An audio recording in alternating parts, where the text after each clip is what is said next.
నిరీక్షణ సమయం నీ హృదిలో క్రీస్తు ప్రేమ స్వరం. నిరీక్షణ సమయం ఇది సమాధాన సమయం. నిరీక్షణ సమయం నీ హృదిలో క్రీస్తు ప్రేమ స్వరం. నిరీక్షణ సమయం ఇది సమాధాన సమయం. నిరీక్షణ సమయం ఆధ్యాత్మిక కార్యక్రమానికి మిమ్మల్ని అందరినీ ప్రేమతో ఆహ్వానిస్తూ ఉన్నాను. ప్రభునందు ప్రియులారా, మరి ఒకసారి ఈ ఛానల్ ద్వారా దేవుని యొక్క వాక్యాన్ని మీతో పంచుకోవటానికి దేవుడు నాకు ఇచ్చిన ఈ అవకాశాన్ని బట్టి నేను ప్రభువును స్తుతిస్తూ ఉన్నాను. ఈ లోకంలో అనేక రకమైనటువంటి ఆధిక్యతలను బట్టి మనం అతిశయిస్తూ ఉంటాం కదా. ప్రతిదినం మన జీవితంలో దేవుడు మనకిస్తున్నటువంటి కాపుదలను బట్టి ఇదిగో ఈ కార్యక్రమాలను వీక్షించటం ద్వారా మీరు మీ కుటుంబాలు ఆధ్యాత్మికంగా అభివృద్ధి చెందటానికి ఒక సాధనంగా ఉండాలని చెప్పి మీ నిమిత్తము ప్రార్థిస్తూ మరి కొన్ని సందేశాలు మీ దగ్గరికి తీసుకురావడానికి ప్రభువు మాకు సహాయం చేస్తున్నాడు. ఈ కార్యక్రమాలు మీకు ఆశీర్వాదకరంగా ఉన్నాయని, మరి క్రమం తప్పకుండా వీక్షించేటువంటి మీ అందరి జీవితాలలో దేవుని యొక్క వాక్యము ద్వారా మీరు ఆదరించబడుతూ ఉన్నారనని, బలపడుతున్నారనని విశ్వసిస్తూ ఉన్నాను. చాలామంది జీవితాలలో ఉన్న కొదువులన్నీ కూడాను దేవుని యొక్క వాక్యము వినటం ద్వారా, అలానే మీరు దేవునితో మీకున్నటువంటి మంచి సంబంధాన్ని బట్టి మీ కుటుంబ జీవితాలు, మీ ఆధ్యాత్మిక జీవితాలు, మీరు చేస్తున్నటువంటి ఈ లోక సంబంధమైనటువంటి వృత్తిరీత్యా కూడాను మీకు ఎదురయ్యేటువంటి సవాళ్ళు, సమస్యల్లో మీరు దేవుని యొక్క కృపను బట్టి అధిగమిస్తూ ఉన్నారని చెప్పి నమ్ముతున్నాను. ప్రతిదినం దేవుని యొక్క వాక్యమును ధ్యానించటం, క్రమం తప్పకుండా దేవునితో కొంత సమయాన్ని ప్రార్థనలో గడపటం ప్రతి విశ్వాసి జీవితంలో ఉండవలసినటువంటి ప్రాథమికమైనటువంటి విషయాలు అని మీకు మరొకసారి తెలియచేస్తూ, ఆ విధంగా ఈ దినాన ఈ కార్యక్రమాన్ని వీక్షిస్తున్నటువంటి మీ కుటుంబాల్లో కూడా దేవుని యొక్క వాక్యము క్రియారూపకం దాల్చాలని, దేవుని యొక్క అద్భుతమైనటువంటి శక్తిని అది యేసుక్రీస్తు యొక్క సిలువలో ఉన్నదనేటువంటి విషయాన్ని బైబిల్ మనకు చాలా స్పష్టంగా చెబుతుంది. ఆ విషయాల గురించి మనం ఈరోజున ధ్యానం చేద్దాం. కొరింథీయులకు రాసిన మొదటి పత్రిక 1వ అధ్యాయము 18వ వచనంలో పౌలు తను ప్రకటించే సువార్తలో ఎదురవుతున్నటువంటి యేసుక్రీస్తుని గురించినటువంటి, ఆయన సిలువను గురించినటువంటి వర్తమానాలు చాలామందికి అంత ఆసక్తి అనిపించలేదు అన్నట్లుగా ఇక్కడ మనం చూస్తూ ఉన్నాం. కానీ తాను చెబుతున్నటువంటి విషయం ఏంటంటే 1వ అధ్యాయము 18వ వచనము, సిలువను గూర్చిన వార్త నశించుచున్న వారికి వెర్రితనముగాను, రక్షించబడుచున్న మనకు దేవుని శక్తి అని చాలా క్లియర్గా రాస్తూ ఉన్నాడు. అంటే యేసుక్రీస్తు యొక్క సిలువను గురించినటువంటి వర్తమానం ఆ దినాల్లో కొరింథీ సంఘంలో ఉన్నటువంటి విశ్వాసులకు అది వారికి అంత నచ్చినట్టుగా లేదు. ఆ యేసుక్రీస్తు యొక్క సిలువ వారికి వెర్రితనముగా అనిపించిందట. ఈ దినాల్లో కూడా చాలామంది యేసుక్రీస్తు సిలువ మీద దొంగలతో చనిపోవటం నచ్చనటువంటి విషయముగా ఈ రోజున ఉన్నటువంటి క్రైస్తవేతర విశ్వాసులు లేదా క్రైస్తవేతరులు చెబుతున్నటువంటి మాట ఏంటంటే, యేసుక్రీస్తు ఒక క్రిమినల్గా చనిపోవటం అనేటువంటిది మాకు నచ్చే విషయం కాదు. అది యేసుక్రీస్తు యొక్క అసమర్థతను, లేకపోతే యేసుక్రీస్తు ఆ విధంగా చనిపోవటం అనేటువంటిది ప్రపంచం హర్షించే విషయం కాదనేటువంటి విషయాలు చాలామంది హేళనగా చేయటం మనం చూస్తూ ఉన్నాం కదా. కానీ ఎందుకు వారు అలాగా యేసుక్రీస్తు యొక్క సిలువను తక్కువగా వారు ఎంచుచున్నారు అనంటే, చాలా బైబిల్లో మనకు చాలా అద్భుతమైనటువంటి విషయాలు కనబడతాయి. ఇట్ ఈస్ ఎ ఫూలిష్నెస్ అని బైబిల్ చెప్తా ఉంది. అది వారి యొక్క వెర్రితనానికి సాదృశ్యంగా కనబడుతూ ఉంది. రోమాపత్రికలో పౌలు 1వ అధ్యాయంలో చాలామంది యేసుక్రీస్తును, ఆయన యొక్క అద్భుతమైనటువంటి ప్రేమను వాళ్ళు అర్థం చేసుకోలేకపోతున్నారు. 1వ అధ్యాయం 21వ వచనం రోమీయులకు రాసిన పత్రికలో పౌలు భక్తుడు రాస్తూ, మరియు వారు దేవునిని ఎరిగియు ఆయనను దేవునిగా మహిమపరచలేదు, కృతజ్ఞతాస్తుతులు చెల్లింపలేదు, కానీ వారు తమ వాదముల యందు వ్యర్థులైరి, వారి అవివేక హృదయము అంధకారమాయను, తాము జ్ఞానులమునని చెప్పుకొనుచు బుద్ధిహీనులు అయిరి అని చాలా స్పష్టంగా రాశారండి. బైబిల్లో ఈ మాటలు మనం చూస్తాము. ఎందుకు యేసుక్రీస్తు యొక్క సిలువ వారికి వెర్రితనంగా అనిపించింది అని అంటే వారికి దైవ జ్ఞానం లేదు. దేవుని యొక్క వాక్యంలో ఉన్నటువంటి సత్యాలు వారికి తెలియదు. మనిషి తనంతట తాను తన పాపస్థితి నుంచి బయటికి రాలేడనని, తన యొక్క స్వభావము దేవుని స్వభావానికి విరుద్ధంగా ఉన్నది కనుక వారికి ఒక సహాయం అవసరమనని, మధ్యవర్తి అవసరమనని, వారిని ఆ పాపపు స్థితిలో నుంచి విడిపించడానికి ఒక దేవుని యొక్క శక్తి వారికి అవసరమనని, ఆ శక్తి యేసుక్రీస్తునని వారికి తెలియదు. అందుకని వారికి యేసుక్రీస్తు యొక్క సిలువ వెర్రితనముగా కనపడతా ఉన్నది. ఒక మనిషి గుంటలో పడినప్పుడు తనంతట తాను బయటికి రావటం ఎంత సాధ్యమో, మరొక వ్యక్తి తనకు సహాయం చేస్తే తప్ప ఆ వ్యక్తి బయటికి రాలేడు. కనుక ఆ గుంటలో పడినటువంటి వ్యక్తి ఎంత నిస్సహాయతలో ఉంటాడో వారి సొంత జ్ఞానంతో వాళ్ళు అర్థం చేసుకోలేకపోతున్నారు. కాబట్టి వాళ్ళు విమర్శిస్తూ ఉన్నారు. వాళ్ళ దృష్టికి యేసుక్రీస్తు యొక్క సిలువ, యేసుక్రీస్తు యొక్క శ్రమ, ఈ మానవాళిని రక్షించడానికి యేసు ప్రభు చేసిన త్యాగం వారికి అది బుద్ధిహీనంగాను వెర్రితనంగా ఉన్నది అని పౌలు భక్తుడు చెప్తూ ఉన్నాడు. సరే, ఈనాడు కూడాను చాలామంది ఈ వెర్రితనంలో ఉంటున్నారు. వారికి సెక్యులర్గా ఎంతో గొప్ప చదువులు చదివి ఉండవచ్చు, వారు గొప్ప గొప్ప విద్యావేత్తలు అవ్వచ్చు, లేకపోతే తాత్వికవేత్తలు అవ్వచ్చు, దైవజ్ఞాన సంభూతులు అవ్వచ్చు, వారికి ఈలోక సంబంధమైనటువంటి ఎంతో వేదాంతం తెలిసి ఉండొచ్చు. కానీ దేవుని యొక్క వాక్యము యొక్క జ్ఞానము వారికి తెలియదు. దేవుడు ఏమంటున్నాడంటే, నా జ్ఞానము లేక మనుషులు నశించిపోతూ ఉన్నారు. The people are perishing because of the lack of the wisdom of God. దేవుని జ్ఞానము లేక వాళ్ళు యేసుక్రీస్తు యొక్క సిలువ వారికి అర్థం కావటం లేదు. మనిషి తన యొక్క పాప జీవితాన్ని తను జయించలేడు. అందుకే యేసుక్రీస్తుగా ఈ లోకానికి వచ్చి, ఆయన దేవుని కుమారుడుగా ఈ లోకానికి అవతరించి, ఆయన మనుషులందరి పక్షంగా, ఆయన మనుషులకు అందరికీ కూడాను ఒక సబ్స్టిట్యూషనరీ డెత్, అంటే మనుషులందరికీ ఒక ప్రాయచిత్త బలిగా యేసుక్రీస్తు సిలువ మీద తన యొక్క ప్రాణాన్ని అర్పించాడు, తన యొక్క పవిత్ర రక్తాన్ని చిందించాడు. మనిషి యొక్క స్థానాన్ని, తప్పిపోయిన పాపమనే గుంటలో పడిపోయినటువంటి వ్యక్తికి మరి గొప్ప విడుదలను, స్వేచ్ఛను ఆ పాపములో నుంచి పైకి తీసుకొని వచ్చి యేసుక్రీస్తు ద్వారా వారికి విజయాన్ని ఇచ్చి వారికి నిత్యమైనటువంటి పరలోక రాజ్యానికి వారిని వారసులుగా చేశాడు అన్న సత్యాన్ని ఎంతమంది గ్రహించగలుగుతున్నారు? నెంబర్ 1, వారు ఫూలిష్గా, వారు బుద్ధిహీనులు కనుక వారు క్రీస్తు యొక్క సిలువను వారు అర్థం చేసుకోలేకపోతున్నారు.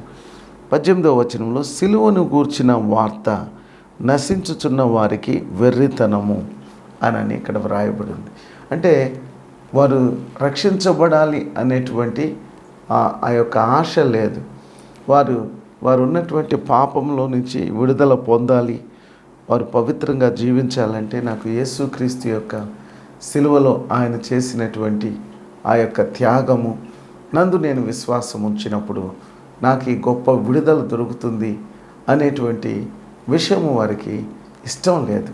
వారు రక్షించబడటానికి ఇష్టపడటం లేదు, వాళ్ళు నశించిపోవటానికే వారు ఇష్టపడుతున్నారు అని బైబిల్ సెలవిస్తూ ఉంది. ప్రియులారా, దేవుడు తన ప్రేమను ఎలాగా ఈ లోకానికి తెలియచేశాడంటే, యేసుక్రీస్తు ద్వారా, ఆయన సిలువ మరణ పునరుద్ధానం ద్వారా తన ప్రేమను ఈ లోకానికి తెలియచేశాడు. అంటే ఎవరైతే యేసుక్రీస్తు నా కొరకు చనిపోయాడు, యేసుక్రీస్తు నాకు బదులుగా చనిపోయాడు, యేసుక్రీస్తు ఆయన తిరిగి లేచాడు కనుక నేను ఆయన యందు విశ్వాసం ఉంచి పాప క్షమాపణ పొందినట్లయితే నేను ఆయనలాగా ఈ లోకంలో ఒక దినాన తిరిగి లేస్తాను, నాకు ఆ పునరుద్ధానం యొక్క శక్తిని నేను పొందుకొని ఆ నిత్య మహిమ రాజ్యంలో నేను ఉంటాను అని వారు విశ్వసించలేకపోతున్నారు. కనుక వారు నశించిపోయేటువంటి ఆ యొక్క గుంపులో ఉంటున్నారు. నశించుచున్న వారికి మాత్రమే ఇది వెర్రితనముగా ఉన్నది. అయితే సెకండ్ పార్ట్ మనం చూసినట్లయితే, రక్షించబడేటువంటి వారికి, ఎవరైతే యేసుక్రీస్తు యొక్క సిలువ వారి యొక్క పాపమునకు సాదృశ్యంగా కనపడుతుందో, ఆ సిలువ మీద మరణించిన యేసు శాపగ్రస్తుడు కాదు, అయితే ఆ శాపం, నా శాపమే యేసుక్రీస్తు భరించాడు కనుక అది నాకు దీవెనయింది. నా ఆత్మీయ జీవితానికి, నా యొక్క ఆత్మరక్షణకు యేసుక్రీస్తు యొక్క శిలువ నాకు దీవెనగా మారిందనని ఎవరైతే హృదయపూర్వకంగా విశ్వసించి నమ్మి తమ పాప జీవితాన్ని విడిచిపెట్టడానికి ఇష్టపడుతున్నారో అలాంటి వారికి దేవుని శక్తి అయి ఉన్నది. That is the power of God అని బైబిల్ సెలవిస్తూ ఉందండి. సో దేవుని శక్తితో అనగా యేసుక్రీస్తు యొక్క శిలువ మరణమునందు విశ్వసించినటువంటి వాళ్ళు రక్షించబడుతున్నారు. యేసుక్రీస్తు యొక్క శిలువ మరణమునందు విశ్వసించనటువంటి వారు, హేళన చేసేటువంటి వాళ్ళు నశించిపోతున్నారు అని మనం ఇక్కడ చూస్తూ ఉన్నాం. ఈ దినాల్లో కూడా యేసుక్రీస్తు యొక్క శిలువను, యేసుక్రీస్తు మీద జాలి చూపించేవాళ్ళు కొంతమంది అయితే, యేసుక్రీస్తు యొక్క శ్రమలను అదేదో ఒక జాలిగా భావించేటువంటి వారిగా కొంతమంది ఉంటే, కొంతమంది యేసుక్రీస్తు యొక్క శిలువ మరణం అనేటువంటిది తమ పాపముల నుంచి విడిపించేది కనుక వారి వైపు చూసుకొని వారిలో ఉన్నటువంటి పాపాన్ని గురించి పశ్చాత్తాపడి వారు ఆ పాప మార్గాన్ని విడిచిపెట్టి మరి యేసుక్రీస్తు యొక్క మార్గము వైపు తమ జీవితాలను మళ్లించుకునేవాళ్ళు కొంతమంది. అలాంటి వారిలో మీరుండాలని చెప్పి దేవుడు ఈ సందేశం ద్వారా మాట్లాడుతున్నాడు. యేసు ప్రభువునందు విశ్వాసం ఉంచి మనము మన పాపముల నుంచి విడిపించుట కొరకు యేసు ఈ లోకానికి వచ్చాడు, నా పాపముల నిమిత్తం. కనుక నేను పశ్చాత్తాపడాలి. I must weep for my sins. నా పాపముల కొరకు నేను పశ్చాత్తాపడాలి. తర్వాత నేను యేసు వైపు తిరగాలి అని సిలువ ఎవరినైతే ఆ సిలువ ప్రేరేపిస్తుందో అలాంటి వారు రక్షించబడేటువంటి వారి గుంపులో ఉంటారు అని బైబిల్ సెలవిస్తూ ఉంది. అసలు యేసు ప్రభు ఈ లోకానికి ఎందుకు వచ్చాడు? యేసుక్రీస్తు ఎందుకు వచ్చాడు? ఆయన బైబిల్ చెప్తా ఉంది కదా, ఆయన రాకలో ఉన్నటువంటి ఒక గొప్ప విషయాన్ని బైబిల్ సెలవిస్తూ ఉంది. అది మార్కు సువార్త 10వ అధ్యాయము 45వ వచనంలో యేసుక్రీస్తు ప్రభు ఈ లోకానికి ఎందుకు వచ్చాడంటే, ఆయన మనుష్య కుమారుడు పరిచారము చేయించుకొనుటకు రాలేదు. He has not come to this world in order to served. అంటే ఆయన ఇతరుల చేత పని చేయించుకోవటానికి ఒక గొప్ప రాజుగా ఈ లోకానికి రాలేదు. కానీ ఆయన దేనికోసం వచ్చాయంటే, ఆయన పరిచర్య చేయుట కొరకు అనేకులకు విమోచన క్రయధనముగా తన ప్రాణమును ఇచ్చుటకు వచ్చాను అని మార్కు శుభవార్తలో 10వ అధ్యాయం 45వ వచనం చాలా క్లియర్గా చెప్తా ఉందండి. సో యేసు ప్రభు వారు ఎందుకు వచ్చారంటే, ఆయన శిలువ మరణం నొందుట ద్వారా మానవులందరికీ కూడాను పాప క్షమాపణ, వారి పాపముల నుంచి విడిపించటానికి యేసుక్రీస్తు ఈ లోకానికి వచ్చాడని నమ్మిన వాళ్ళు యేసుక్రీస్తు యొక్క మరణాన్ని వాళ్ళు ఎందుకు అవహేళన చేస్తారు? ఆయన వచ్చింది అంటే వరకు దేవుని యొక్క వాక్య పరిజ్ఞానం లేదు. దేవుని యొక్క వాక్యంలో యేసుక్రీస్తు రాకకు ముందుగానే ఆయన ఎందుకు రావాలో బైబిల్లో అనేక మంది ప్రవక్తలు ముందుగానే ప్రవచించారు. యెషయా అనేటువంటి భక్తుడు ముందుగానే యేసుక్రీస్తు యొక్క మరణానికి ముందు దాదాపు 600 సంవత్సరాల క్రితమే ఆయన యేసుక్రీస్తు యొక్క శిలువ మరణమును గురించి, ఆ శిలువలో యేసు ప్రభు పడేటువంటి శ్రమలను గురించి ఎంతో చక్కగా రాశాడు. వాటిలో కొన్ని మీకు చదివి వినిపిస్తాను. సో బైబిల్లో చూద్దాం. యెషయా గ్రంథము 53వ అధ్యాయము 1-2 వచనాలు చూసినట్లయితే, మేము తెలియచేసిన సమాచారము ఎవడు నమ్మెను? యెహోవా బాహు ఎవనికి బయలుపరచబడెను? So who will believe our report? యేసుక్రీస్తు ఇట్లా శిలువ మీద చనిపోతాడు, ఆయన మానవులందరి పాపాలకు విడుదలగా ఆయన ఒక్కడే దాన్ని భరిస్తాడు, ఒక బలిపశువుగా ఆయన పాపము లేని వ్యక్తిగా మానవులందరి పాపముల నిమిత్తమై ఆయన శిలువలో చనిపోతాడని మేము చెప్తే ఎవరు నమ్ముతారు? అదే కదా ప్రియ సహోదరి సహోదరులారా, ఈ కార్యక్రమాన్ని వీక్షిస్తున్న మీలో అనేక మంది ఈ ప్రశ్న వేసేవాళ్ళని మీరు విని ఉండొచ్చు, లేదా మీ అంతరంగ హృదయాల్లో why Jesus has to die in such a miserable condition, ఇంత మరి బాధాకరంగా యేసు ప్రభు ఎందుకు చనిపోవాలి అనేటువంటి ప్రశ్న మీలో కూడా ఉండొచ్చు. సో అదే బైబిల్లో యెషయా అనేటువంటి భక్తుడు 600 సంవత్సరాల క్రితం చెప్తున్నాడు కదా, యేసుక్రీస్తు యొక్క శిలువ మరణం ఇలా ఉంటుంది అని నేను చెప్తే మీలో ఎవరు నమ్ముతారు? యెహోవా బాహు అనగా యేసుక్రీస్తు, ఆయన దక్షిణ హస్తము అనగా యేసుక్రీస్తు, లేత మొక్క అనగా యేసు ప్రభు. ఆయన ఈ లోకంలో నజరేత్ అనేటువంటి ఊరిలో ఒక లేత మొక్క వలె వడ్లవాని ఇంట్లో లేకపోతే కార్పెంటర్ హౌస్లో కార్పెంటర్ పనిచేస్తూ ఒక సాధారణమైనటువంటి బీద కుటుంబంలో జన్మించాడు. ఆయన ఒక రాజుగా సొగసు సౌందర్యం కలిగినటువంటి వాడుగా ఈ లోకానికి రాలేదు. అతన్ని చూసి రాజకుమారుడు అని చెప్పడానికి అతని తల మీద కిరీటం లేదు, అతను కూర్చోటానికి సింహాసనం లేదు, అతని చుట్టూ కూడాను అతని ప్రతిభను తెలియచేయటానికి ఏ విధమైనటువంటి మంది మార్గం లేదు. అతని బోధలు అందరూ తృణీకరించే వాళ్ళే, కానీ ఆయన బోధల యందు విశ్వాసం ఉంచేవాళ్ళు లేరు, చాలా తక్కువ మంది. అతడు మనుషులందరి చేత విమర్శించబడ్డాడు, విసర్జించబడ్డాడు.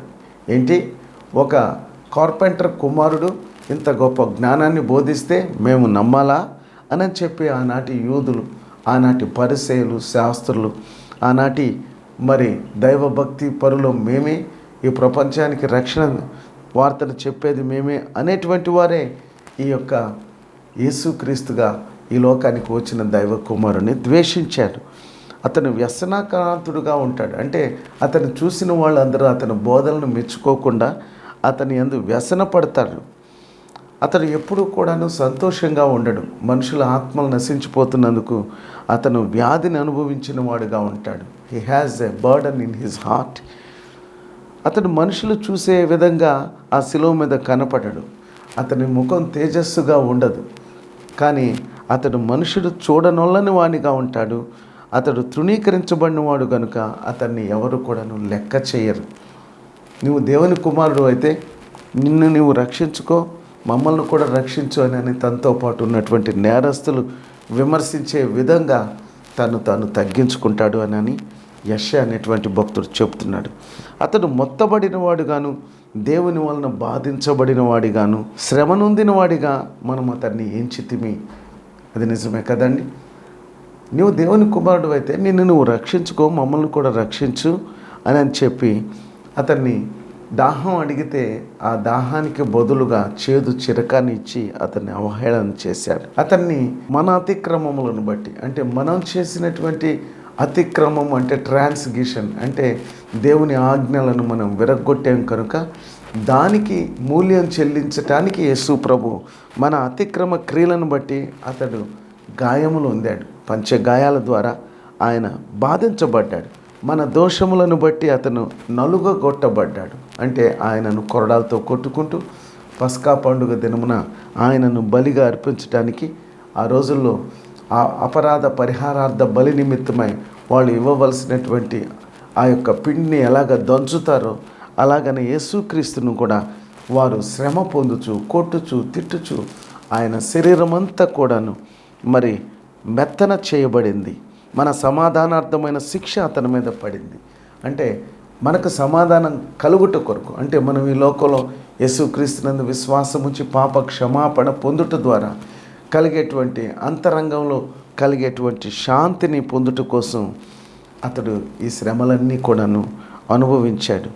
అతడు అనే మాట అనేక సార్లు 53 యెషయా గ్రంథంలో మనం చూస్తాం. అంటే యేసు అనే మాటను కూడాను అతడు చెప్పటానికి బాధపడుతూ ఉన్నాడు.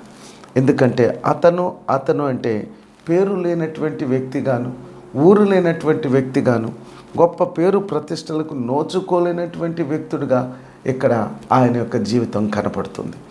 అందుకని ఈ రోజున ప్రపంచం అంతా కూడాను యేసుక్రీస్తు యొక్క ప్రేమను అర్థం చేసుకోగలుగుతున్నారు. తాను తగ్గించుకోగలిగినటువంటి వ్యక్తి ఈ రోజున ప్రపంచానికే ఆయన ఒక మార్గదర్శి అయ్యాడు. ఆయన అడుగు జాడల్లో నడిచిన ప్రతి ఒక్క వ్యక్తి యొక్క జీవితం ఆశీర్వాదకరంగా మారుతుంది. ఈ లోకంలోనూ పరలోకంలోనూ ఆయనతో ఉండాలనుకున్నటువంటి వ్యక్తి ఆయన కార్చినటువంటి శిలువ రక్త దారాల ద్వారా వారు పాప క్షమాపణ పొందుకుంటున్నారు.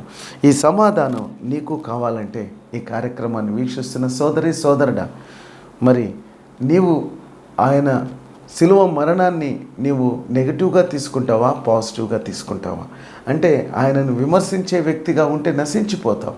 కానీ ఆయనను ప్రశంసించే వ్యక్తిగా, నీ కొరకు ఆయన చేసిన ఆ గొప్ప వెలను నీవు స్వీకరించే వ్యక్తిగా అయితే నీవు రక్షించబడేటువంటి గుంపులో ఉంటావు.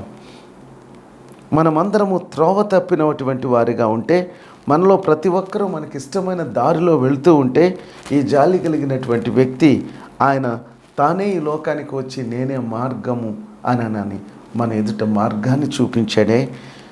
ఆయన దౌర్జన్యం చేయబడ్డాడు. ఆయనంతటా ఆయన ఈ సిలువ మరణానికి రాకకు ముందు ప్రార్థన చేశాడు, తండ్రి నీ చిత్తమైతే ఈ సిలువను నా యొద్ద నుండి తొలగించు. ఈ గిన్నెలో ఉన్నటువంటి విషాన్ని నేను త్రాగలేను, ఈ శ్రమలను నేను పొందలేను, నాకు సహాయం చేయనని ఆ రాత్రి ఒలీవ కొండలో ఆయన తన్ను తాను తగ్గించుకొని ప్రార్థన చేస్తే అతన్ని దౌర్జన్యంగా వచ్చి తీసుకొని వెళ్ళారు. 30 వెండి నాణ్యాలకు ఈ ప్రపంచాన్ని సృష్టించిన సృష్టికర్తను అమ్మివేశారు. కాబట్టి మనందరికీ కూడాను ఆయన చూపినటువంటి మార్గం ఎలా ఉందంటే, నేను ఈ లోకంలో ఒక గొప్ప వ్యక్తిగా వచ్చాను కాబట్టి నన్నందరూ మీరు వెంబడించండి అన్నట్లుగా ఇక్కడ కనపట్టలేదు. అతడు దౌర్జన్యం నొందాడు, బాధింపబడ్డాడు, కాళ్ళు చేతులు బంధించి తీసుకుని సిలువ మీద తీసుకుని వెళ్తున్నప్పుడు నోరు తెరవలేదు. ఆ రోజుల్లో ఒక వధకు ఒక గొర్రెని ఎలాగ తీసుకొని వెళితే మౌనంగా వెళ్ళిపోతుందో, ఆ గొర్రె స్లాటర్ హౌస్కి అంటే వధించబడేటువంటి వధశాలకు ఎలాగ తీసుకొని వెళ్ళబడుతుందో, అలాగా ఈ పాపము లేని పరిశుద్ధుడైనటువంటి యేసుక్రీస్తు 33 సంవత్సరాల వయసులో ఉన్నటువంటి నవయవ్వనుడు, ప్రపంచానికి రక్షణ అందించేటువంటి ఈ దైవ కుమారుడు నోరు తెరవలేదు. వదక తేబడిన గొర్రె పిల్లలాగా బొచ్చు కత్తిరించు అని ఎదుట గొర్రె మౌనముగా ఉన్నట్లుగా he has not spoken a single word. ఆయన మాట్లాడగలడు. అంతకుముందు ప్రపంచాన్ని శాసించాడు. ఆయన యొక్క మాటలకు ప్రపంచం నివ్వెరపోయింది.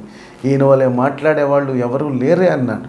ఇతనుకున్న అధికారం ఎవరికి లేదు అన్నారు. ఈయనలాగా జన్మించిన వాడు ఈ ప్రపంచంలో ఎవరు లేరు అన్నారు. ఆయనలాగా జీవించిన వాడు ఎవరు లేరు అన్నటువంటి ఆయన, నాలో పాపం ఉందనని మీలో ఎవరైనా చెప్పగలరా, లేదా మీలో పాపము లేదనని చెప్పగలిగిన వాడు ఎవడైనా ఉన్నాడా అని చెప్పి ఆనాటి మతాధిపతులను నిలదీసినటువంటి ఆయన బిగ్గరగా మాట్లాడి అందరి హృదయాలను దోచుకున్నటువంటి దైవ కుమారుని యొక్క స్వరము ఈ రోజున మోగబోయింది. అతడు నోరు తెరవలేదు. అన్యాయపు తీర్పు నొందిన వాడే అతన్ని కొనుపోబడెను. అతడు నా జనముల అతిక్రమమును బట్టి మొత్తబడెను కదా. He was cursed. ఆయన శాపంగా మార్చబడ్డాడు. ప్రపంచంలో మన ఆది పితరులైన ఆదాము అవ్వల పాపము ద్వారా ప్రపంచంలో ప్రతి మనిషి పాపిగా మారినందుకు తానొక్కడే తన యొక్క ఆయన భుజస్కంధాల మీద మానవుల పాపాలన్నీ కూడాను భరించడానికి ముందుకు వచ్చినటువంటి జగదేక వీరుడు, ప్రపంచ చరిత్రను మార్చినటువంటి సృష్టికర్త, సజీవుల భూమిలో అతడు కొట్టివేయబడెను. అతనికి మనకున్నటువంటి ఏ ఐడెంటిటీ లేదు. మనకున్న ఆధార్ కార్డులు కానీ, లేకపోతే మనకున్నటువంటి రిజిస్ట్రేషన్స్ కానీ, మనుషుల పేర్ల మీద ఉన్నటువంటి భూములు, ఆస్తులు, చరాస్తులు కానీ ఏమీ లేనటువంటి రిక్తుడుగా ఈ లోకానికి వచ్చాడు. కనీసం ఈ రోజున మనందరికీ కూడా ఒక పేరు ఉంటుంది, లేకపోతే ఒక ఐడెంటిటీ ఉంటుంది, లేకపోతే మనకొక ఈ భారతదేశంలో ఒక పౌరుడుగా మనకు ఉండవలసినటువంటి ఏదో ఒక గుర్తింపు, ఎలక్షన్ కార్డు, రేషన్ కార్డు, లేకపోతే ఏదో ఒక ఐడెంటిటీ ఉంటుంది. కానీ నిన్ను నన్ను రక్షించడానికి ఈ లోకానికి వచ్చినటువంటి యేసుక్రీస్తుకి ఏ విధమైనటువంటి అడ్రస్ లేనటువంటి వ్యక్తి. ఎందుకంటే ఆయనకి ఇల్లు లేదు, బంధువులు లేరు, స్నేహితులు లేరు. కాబట్టి అతనికి సమాధి కూడా లేదు. సజీవుల భూమిలో నుండి అతను కొట్టివేయబడెను. అయినను అతని తరము వారిలో ఈ సంగతి ఆలోచించిన వారు లేరు. ఈరోజు కూడా ఇది ఎంత సత్యమో వింటున్నాం కదా ప్రియ సహోదరి సహోదరులు. కాబట్టి ఆయన భక్తిహీనులతో ఆయనకు సమాధి నియమించబడింది. ధనవంతుడైనటువంటి అరిమత్తయ్య యోసేపు యొక్క ఆ సమాధిలో అతన్ని ఉంచాడు. నిశ్చయముగా అతడు అన్యాయమేమీ చేయలేదు. అతని నోట ఏ కపటము, ఏ అబద్ధము, ఏ మోసము, ఏ వంచన లేదు. అతనిని నలుగొట్టడం అతడు అనే మాట ఇక్కడ మనం చూస్తున్నాం. He has no significance, he has no identity, he's the creator, he's our redeemer, he's our saviour. ఆయనను నలుగగొట్టుట యెహోవాకు ఇష్టమాయను గనుక అతనికి వ్యాధి కలుగ చేసెను. అతడు తను తానే అపరాధార్థ బలిగా, ఏ సబ్స్టిట్యూషనరీ డెత్గా ఆయన శిలువ మరణం నొందాడు. అయితే అతడు దీర్ఘాయుష్మంతుడు. యెహోవా ఉద్దేశాన్ని అతడు మాత్రమే ఈ ప్రపంచంలో ఈనాటికి కూడాను సఫలం చేసినటువంటి ఏకైక వ్యక్తి. అతడు తనకు కలిగిన వేదనంతా చూసి తృప్తి పడుతున్నాడు. ఎవరైతే నా శిలువ దగ్గరకు వచ్చి మోకాళ్ళు ఊని తమ పాపములు ఒప్పుకొని తమ గర్వాన్ని విడిచిపెడతారు, అట్లాంటి వారిని చూసి రక్షించబడ్డాడు అనేటువంటి ఆ సంతోషం మాత్రమే యేసుకు శిలువ మీద మిగిలిన తృప్తి. నా ప్రియ సహోదరి సహోదరుడా, ఈ సందేశాన్ని నేను ముగిస్తున్నాను, కానీ నేను నీకు ఒక ప్రశ్న ఈ సందేశం ద్వారా ఇస్తున్నాను. Are you laughing at Jesus Christ cross? యేసుక్రీస్తు యొక్క సిలువను చూసి నీవు పశ్చాత్తాపడుతున్నావా, లేకపోతే ఆయనను విమర్శిస్తున్నావా? వెర్రితనముగా యేసుక్రీస్తు యొక్క సిలువ నీకున్నదా, లేకపోతే రక్షించబడేటువంటి వ్యక్తిగా పశ్చాత్తాపడుతున్నావా? ఒకవేళ నువ్వు యేసుక్రీస్తు యొక్క సిలువను, యేసుక్రీస్తు నీ కోసం చేసినటువంటి ఈ త్యాగాన్ని నీవు కానీ రిజెక్ట్ లేదా తృణీకరించినట్లయితే నీవు ఈ గొప్ప భాగ్యానికి నోచుకోలేవు. నువ్వు ఎల్లప్పుడూ ఆయనకు దూరంగా ఇక్కడ నిత్యత్వంలో ఉంటావు. కానీ యేసు నా కొరకు చనిపోయాడు, అది నా స్థానం అని నీ పాపాల విషయం పశ్చాత్తాపడి నీ పాప జీవితాన్ని నుంచి మళ్లించుకొని యేసు వైపు నీవు కానీ సాగినట్లయితే, ఆయన సిలువను ఎత్తుకొని నీవు వెంబడించినట్లయితే, ఆయన సిలువ శ్రమలను ధ్యానం చేయటం వల్ల నీకు ప్రయోజనం లేదు, కానీ ఆయన సిలువను ఎత్తుకొని నన్ను వెంబడించమన్నాడు యేసు ప్రభు. నా సిలువను ధ్యానం చేయమనలేదు. So take up the cross of Jesus and you will be a blessing person. నీవు అనేక మందికి ఆశీర్వాదకరమైనటువంటి వ్యక్తిగా ఉంటావు. యేసుక్రీస్తు యొక్క సిలువ నీకు ఆశీర్వాదకరంగా మారుతుంది. ప్రార్థన. ప్రేమ కలిగిన తండ్రి, అనేక మంది యెషయా భక్తుడు ముందుగానే చెప్పినటువంటి వార్తను ఇంకా తెలియని వ్యక్తులుగా ఈ లోకంలో గురుడితనములో ఏదో భౌతికమైనటువంటి పశ్చాత్తాపం, యేసుక్రీస్తు సిలువ మీద చనిపోయాడనే బాధ తప్ప నా పాపముల విషయమై నేను పశ్చాత్తాపడితే ఈ సిలువ మరణాన్ని బట్టి యేసుక్రీస్తు తృప్తి పడతాడు అనే గ్రహింపులోనికి వచ్చేవారు బహు తక్కువ మంది ఉన్నారు. ఈ కార్యక్రమాన్ని చూసేవాళ్ళు, నేను యేసు సిలువను ధ్యానం చేసేవాడిని కాదు, యేసు సిలువను మోసేవాడిగా నేను ఉంటాను అని చెప్పి ఒక మంచి తీర్మానం తీసుకొని నీ కొరకు జీవించి నిన్ను గణపరిచేవారిగా, నీ కొరకు ఆత్మలను సంపాదించేవారిగా ఈ వీక్షకులందరినీ దీవించమని యేసునామములో స్తుతించి ప్రార్థిస్తున్నాను. ఆమేన్. ఆమేన్. Thank you. God bless you. ఒంటరితనముతో, ఓదార్పు లేక, ప్రేమించేవారు లేక, జీవితంలో నిరాశ నిస్పృహలో ఉన్నవారికి ఆ ప్రభు ప్రేమను రుచి చూడాలని, మీ జీవితాలను మరియు మీ కుటుంబాలను ఆనందంతో నింపుకోవాలని ఆశపడేవారికి ఇదే మా ఆహ్వానం. మన గుంటూరు పట్టణంలో నెహ్రూ నగర్ 7వ లైన్లోని house of prayer fellowship church నందు జరిగే ఆదివారం ఆరాధనకు మిమ్మల్ని ఆహ్వానించుచున్నాము. ఆదివారం ఆరాధన సమయం ఉదయం 10:30 దైవజనులు సోల్మన్ రెడ్డి గారు వాక్యమును అందించి మీ అన్ని అవసరతల కొరకు ప్రార్థిస్తారు. మా address house of prayer fellowship church, Nehru Nagar 9th line, Guntur. మా సెల్ ఫోన్ నంబర్ 9394782237